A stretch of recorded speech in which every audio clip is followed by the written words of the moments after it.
പിന്നെ സഞ്ജുട്ടൻ്റെ ഒക്കെ ഒരു ചോദ്യം ചോദിക്കാനുള്ളത്, ഇന്നേക്ക് 10 കൊല്ലം കഴിയുമ്പോൾ എൻ്റെ മനസ്സിലൊരു ചിത്രമുണ്ട് നിന്നെക്കുറിച്ച്. നീ എവിടെ നിൽക്കണമെന്ന് ആഗ്രഹിക്കുന്നു എന്നൊരു ചോദ്യം. അച്ഛനിങ്ങനെ എന്താ പറയുക, വികാരം കൊണ്ട് വീർപ്പുമുട്ടുക. അടുത്തൊരു 10 വർഷ ശേഷം സഞ്ജു എവിടെയാണ് സഞ്ജുവിനെ കാണുന്നത്?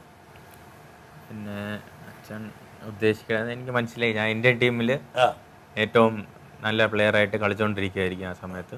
മികച്ച ഒരു കളിക്കാരനായി സഞ്ജു ഉരുത്തിൽ അച്ഛൻ്റെ ഒരു സ്വപ്നമാണ്, ഒരു ആഗ്രഹമാണ്.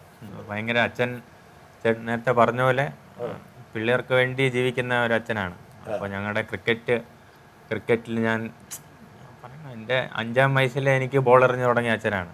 4-ാം വയസ്സിൽ അച്ഛനാണ് ഞങ്ങളെ കളി പഠിപ്പിച്ച് തുടങ്ങിയത്. പിന്നെ ചെറിയ ഒരു വീട്ടിൽ ഞങ്ങളിവിടെ സ്റ്റമ്പൊക്കെ വരച്ച് പേനയൊക്കെ വരച്ച് അച്ഛനാണ് ബോൾ ഇട്ട് തന്നിരുന്നത്.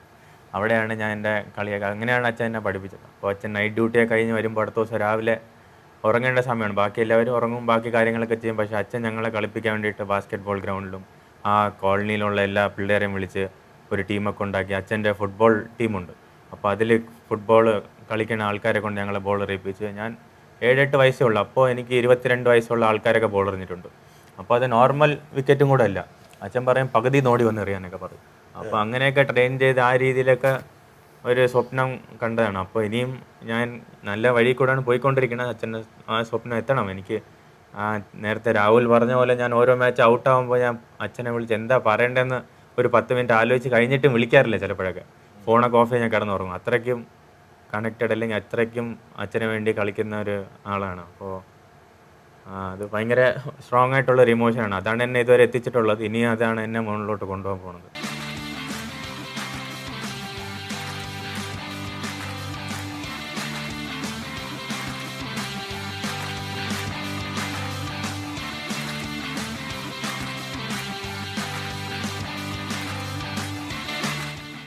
സഞ്ജുവിന് മറക്കാനാകാത്ത, ഒരുപക്ഷെ സഞ്ജുവിൻ്റെ ജീവിതത്തോട് ചേർന്ന് നിൽക്കുന്ന ഒരു സ്ഥലമാണിത്.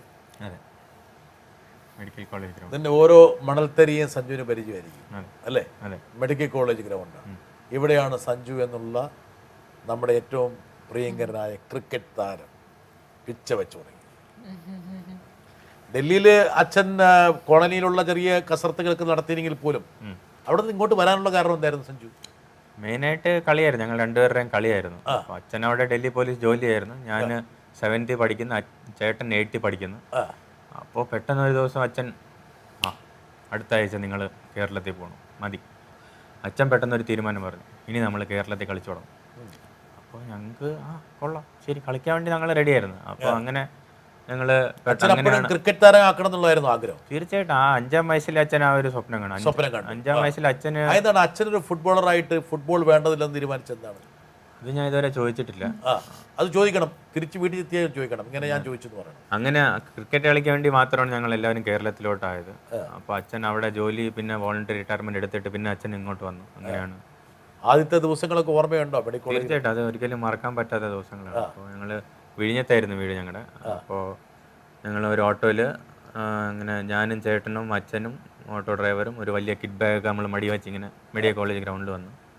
അപ്പോൾ അവിടെ വന്നപ്പോൾ നമ്മുടെ കോച്ച് ബിജു ജോസ് സാർ അവിടെ ഉണ്ടായിരുന്നു. അപ്പോൾ സാറിൻ്റെ അടുത്ത് നമ്മളിങ്ങനെ കാര്യങ്ങളൊക്കെ പറഞ്ഞു. അപ്പോൾ ഉടനെ സാർ അവിടെ നിന്ന് ചേട്ടനെ നേരെ ട്രയൽസിലേക്ക് വിട്ടു. നാളെ ട്രയലാണ്, അങ്ങോട്ട് ട്രയലിന് പോകണം, Under-16 ഡിസ്ട്രിക്ട് ട്രയലാണ്, കറക്റ്റ് സമയത്താണ് വന്നതെന്ന് പറഞ്ഞിട്ട് അവിടെ സെലക്ഷനെ കളിച്ചിട്ട്. അപ്പോൾ അച്ഛൻ നമുക്കവിടെ ട്രയൽസ് പോലെ കോച്ച് പറഞ്ഞു, നമ്മൾ ഒരു ദിവസം നമുക്ക് നോക്കാം എങ്ങനെയുണ്ട് കുട്ടികളെന്ന് കൊണ്ടുവരുമെന്ന് പറഞ്ഞു. അങ്ങനെ പോയതാണ്. അപ്പം ഞാനും ചേട്ടനും ബാറ്റ് ചെയ്ത്. അപ്പം ചേട്ടൻ നന്നായിട്ട് ബാറ്റ് ചെയ്ത്, എനിക്ക് ബോളൊന്നും ബാറ്റ് കൊള്ളുന്നില്ല. അപ്പോൾ എൻ്റെ ഭയങ്കര മോശമായിട്ടുള്ള ഒരു ബാറ്റിംഗ് ആയിരുന്നു. അപ്പോൾ അച്ഛൻ ഇങ്ങനെ അവിടെ നിന്ന് നോക്കുന്നുണ്ട്, നോക്കി കളിയടാ. അപ്പം ഞാൻ മാക്സിമം ശ്രമിച്ച് ഒന്നും നടന്നില്ല.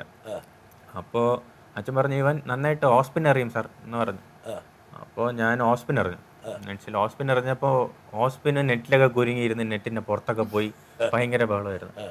അപ്പോൾ കോച്ച് അച്ഛൻ്റെ അടുത്ത് പോയി പറഞ്ഞു, അവന് ബോളിങ് ശരിയാവുന്നില്ലല്ലോ, കൈ എന്തോ ചക്കിങ് ആണെന്ന് പറഞ്ഞു. അപ്പോൾ അച്ഛൻ പറഞ്ഞു, അവൻ വിക്കറ്റ് കീപ്പർ കൂടെയാണ്, അവനെ കീപ്പ് ചെയ്യുമെന്ന് പറഞ്ഞിട്ട്. അപ്പോൾ അങ്ങനെയാണ് ഞാൻ വിക്കറ്റ് കീപ്പർ ആവണത്. അപ്പോൾ ആണോ, കീപ്പറാണോ? കീപ്പർ, കേരളത്തിന് കീപ്പർ ആവശ്യമുണ്ട് ബിസാറ് പറഞ്ഞു. അപ്പോൾ അങ്ങനെയാണ് ഞാൻ ഗ്ലൗ ഇടുന്നത്. അപ്പോൾ അങ്ങനെ ഗ്ലൗ ഇട്ടപ്പോൾ എനിക്ക് ഫീൽഡിങ് നന്നായിട്ട് ഇഷ്ടമാണ്. അപ്പോൾ ഗ്ലൗ ഇട്ടപ്പോൾ ബോളൊക്കെ നന്നായിട്ട് പിടിച്ച് അങ്ങനെയാണ് ഇഷ്ടപ്പെട്ടത്. പിന്നെ അങ്ങനെ ആ ഒരു ദിവസം ഒരിക്കലും മറക്കാൻ പറ്റാത്ത ദിവസമാണ് മെഡിക്കൽ അപ്പൊ അച്ഛൻ ആദ്യം മറ്റേ ബാറ്റിങ്ങിൽ അവിടെ പാളി, അത് കഴിഞ്ഞ് ബോളിങ്ങിന് പോയി, അവിടെ പാളി. ഇത് മാത്രമല്ല നെറ്റ് പൊട്ടിച്ചു. അങ്ങനെ മൂന്നാമത് ഗ്ലൗസ് കയറിയിട്ടിട്ട് ഒരു പിടുത്തം പിടിച്ചു. അപ്പൊ അവിടെയാണ് സംഭവം കോർത്തത്. അതെ, അവിടെയാണ് സാറിന് ഇഷ്ടപ്പെട്ട്. പിന്നെ നെറ്റ്സിൽ പക്ഷേ അച്ഛൻ്റെ ആ ഒരു പിടുന്നനെയുള്ള കോമൺ സെൻസ് അത് വർക്കൗട്ട് ചെയ്തില്ലായിരുന്നെങ്കിൽ സഞ്ജു വേണമെങ്കിൽ എന്നേക്കുമായിട്ട് പുറത്തു പോയി. തീർച്ചയായിട്ടും. അപ്പോഴൊക്കെ നമുക്ക് തോന്നും, പക്ഷേ അച്ഛൻ എന്ത് ഇങ്ങനെയൊക്കെ ചെയ്യുന്നത്, ഇപ്പോഴാണ് മനസ്സിലാവുന്നത് അതിൻ്റെയൊക്കെ ഒരു ഇമ്പോർട്ടൻസ് എന്തായിരുന്നു. ഞാൻ ഇങ്ങനെ ഒരു ദിവസമല്ലേ, അടുത്ത ദിവസം ഞാൻ നന്നായിട്ട് എറിഞ്ഞോളാം എന്നൊക്കെ ആയിരുന്നു. പക്ഷെ അങ്ങനെയല്ലായിരുന്നു. അതിൻ്റെ ദിവസം നിർണായകമായിരുന്നു. ആ ദിവസം ഇമ്പോർട്ടൻ്റ് ആയിരുന്നു. അന്ന് കീപ്പ് ചെയ്തുകൊണ്ട് ഇന്ത്യ ടീമിന് വേണ്ടി കീപ്പറായിട്ട് പോയി. കണ്ടോ, അച്ഛൻ ഉണർന്ന് പ്രവർത്തിച്ചില്ലായിരുന്നെങ്കിൽ അന്ന് ഔട്ടായേനെ. അന്ന് നെറ്റ് പൊട്ടിപ്പോയ ആ ബോളിന്റെ കൂടെ പുറത്തേക്ക് പോയേനെ. വരട്ടെ. അമ്മ വയ്ക്കുന്ന ഭക്ഷണത്തിൽ ഏതാണ് നിനക്ക് ഏറ്റവും കൂടുതൽ ഇഷ്ടം? ചാരൂട്ടിക്ക് അത് ഉണ്ടാക്കി കൊടുക്കാൻ അറിയാമോ? അമ്മ അത് പറഞ്ഞപ്പോ അമ്മ എത്തി. സഞ്ജുവിന് ഏതാണ് അമ്മ ഉണ്ടാക്കുന്ന ഭക്ഷണത്തിൽ ഏറ്റവും ഇഷ്ടം? ഉണ്ടാക്കുന്ന എന്ത് ഭക്ഷണമായാലും ഭയങ്കര ഇഷ്ടമാണ്. അപ്പോൾ അതിന് പ്രത്യേക ഒരു രുചിയാണ്. പക്ഷെ ഒരെണ്ണം എടുക്കാൻ ഭയങ്കര പാടാണ്. പക്ഷെ അമ്മ ഉണ്ടാക്കുന്ന ബീഫ് ബിരിയാണി എനിക്ക് ഭയങ്കര ഇഷ്ടമാണ്. ബീഫ് ബിരിയാണി ഇഷ്ടമാണ്. ചാരുവിനെ ഇനി പാചകം പഠിപ്പിക്കേണ്ട ഒരു ഉത്തരവാദിത്വം കൂടി സഞ്ജുവിന് അമ്മ തന്നിരിക്കുകയാണ്. ബിരിയാണി ഉണ്ടാക്കി, ചിക്കൻ ബിരിയാണി ഉണ്ടാക്കി, ഫിഷ് ബിരിയാണി ആയിരുന്നു ഉണ്ടാക്കി കൊടുത്തോ സഞ്ജുവിന്? സഞ്ജു കഴിച്ചിട്ട് അല്ലാതെ പക്ഷെ പിന്നെ ചാരു പക്ഷെ ഫിഷ് ബിരിയാണി ഉണ്ടാക്കിയെങ്കിലും സഞ്ജു കഴിച്ചപ്പോ അത് ചിക്കനാണെന്ന് തോന്നി. കറക്റ്റായി പിടിച്ചല്ലേ പോയെന്ന് വിചാരിച്ചു. കേട്ടാ, ഫിഷ് ആയിരുന്നു അത്. ഫിഷ് ആയിരുന്നു. ഉറപ്പിച്ച് പറ. അത് ഷാരൂര് മാറിപ്പോയതാണോ സഞ്ജു മാറിപ്പോയതാണോ? എന്തായാലും ആർക്കും ഒരാൾക്ക് മാറിപ്പോയിരിക്കണം.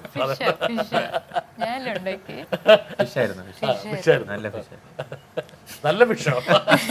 നല്ല ചിക്കനാണെന്ന് പറഞ്ഞ ശേഷം ഇപ്പൊ പറയാണ് നല്ല ഫിഷാണ്. ഇനി അടുത്ത പ്രാവശ്യം ഉണ്ടാക്കുമ്പോൾ അതിന്റെ പേരൊക്കെ എഴുതി ഒട്ടിക്കണം. This is chicken biryani, this is fish biryani. അല്ലെങ്കിൽ മൂപ്പർക്ക് ഇത് മാറിപ്പോവും കേട്ടാ. എന്തായാലും ഒരു പുതിയ രഹസ്യം ഞാൻ കിട്ടിയിട്ടുണ്ട്. ഫിഷ് ബിരിയാണി ഉണ്ടാക്കിയപ്പോൾ നല്ല ചിക്കൻ ബിരിയാണിയാണ് ചാരു ഉണ്ടാക്കിയത്.